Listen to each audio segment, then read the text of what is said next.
Good morning, metalheads of the internet, and welcome to a brand new episode of the Metal Meltdown.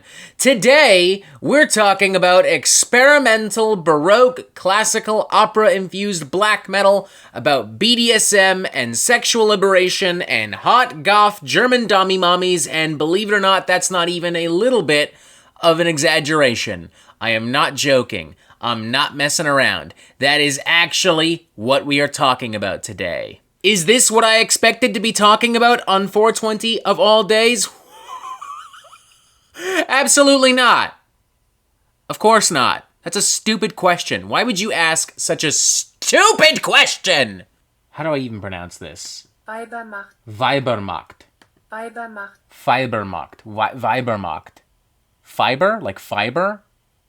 Weibermacht. Weibermacht. Okay. Weibermacht is the sophomore full-length studio album from Folterkammer, featuring Zachary Ezrin of Imperial Triumphant fame, and also an opera singer by the name of Andromeda Anarchia. That's the greatest name ever. That's awesome. Holy shit. I remember really enjoying Folterkammer's debut album, Die Lieder Predit, back when it came out in December of 2020, and at this point, I would feel comfortable saying that Folterkammer is one of the most, unique black metal bands out there. At the very least, I don't see any other band, I can't think of any other band that's bringing all of these sounds and these themes and these lyrical and musical concepts together in this fashion. I mean, sure, there are tons of different bands playing around with classical influence and arrangements, and sure, there are certain bands that have even infused operatic vocal theatrics into their sound. Nightwish and Cradle of Filth come to mind right away, but a lot of this is found within the genres of, neoclassical metal and symphonic metal and power metal, and Folterkammer's not really doing any of that. They're playing what is, for the most part, straight-up black metal. But it has these Baroque, classical-inspired sections, and it has harpsichord, and it has organs, and it has all of these, Gothic vocals, and all of these, wailing operatic sections, genuinely vocal sections that feel like they could be from an actual opera, not just opera-inspired choruses. And though much of the album's lyrical content is in German, a language that, fun fact, I don't speak because I'm a dumb white Canadian, I do know, based on interviews and behind-the-scenes videos and stuff like that, that major themes of this album revolve around sexual liberation and female empowerment and just powerful, strong, confident, sexy women in general. I'm not entirely sure how people are going to respond to this album because it is inherently, objectively even, a very odd combination of sounds and ideas and themes, but I can tell you that I am enjoying this album,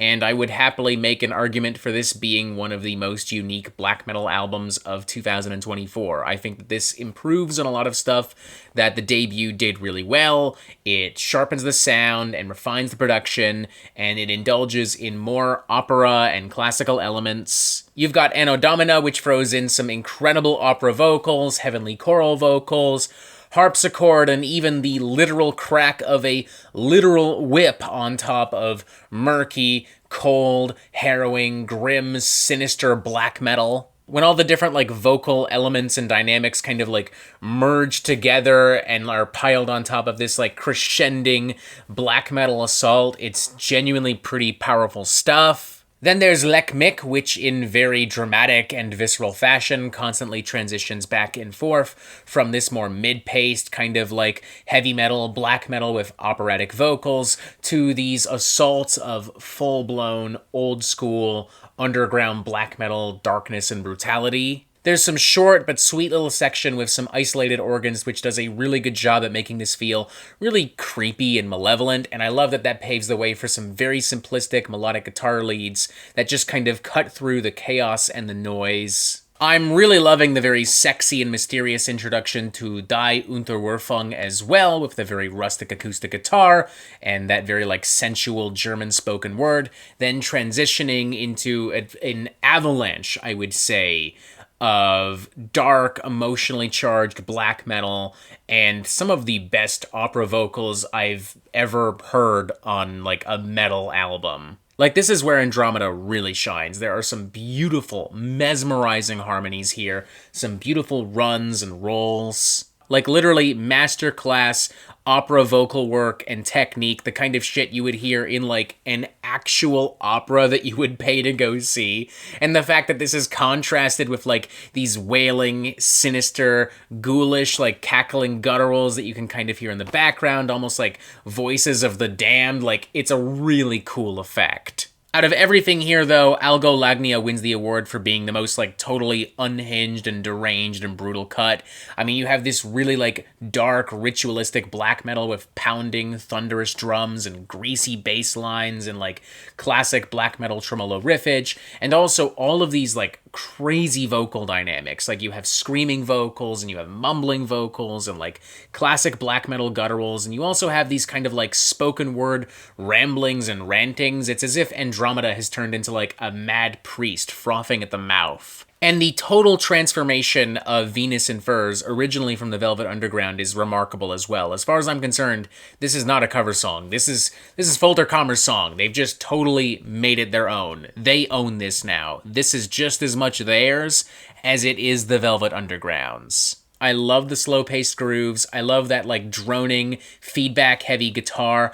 I love the more erratic and exaggerated lead vocal work as well. Like, even though I'm familiar with the original Velvet Underground song, at no point am I able to predict where this version of this Velvet Underground song is going. Like, it truly is wild. Loving the production of this thing as well. I mean, the fact that it's able to have the opera and Baroque and classical elements be so crisp and clear, and then all the black metal elements, you know, it has this, like, murky, shadowy, smoky kind of feel and sound on par with, like, a classic black metal record.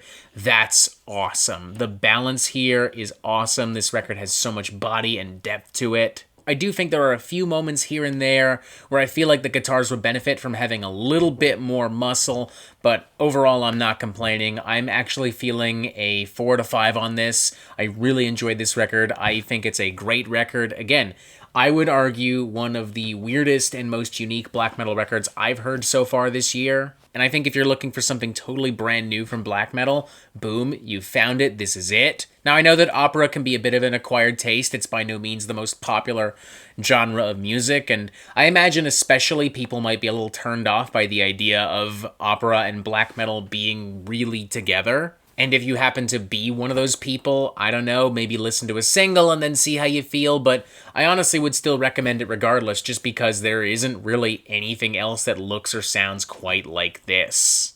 I may not have planned to have spent 420 talking about experimental, Baroque, classical, opera-infused black metal with lyrics about BDSM, sexual liberation, and hot goth German dummy mommies, but I'm kinda happy I did. 4 to 5, a seriously great, one-of-a-kind record. Definitely check it out.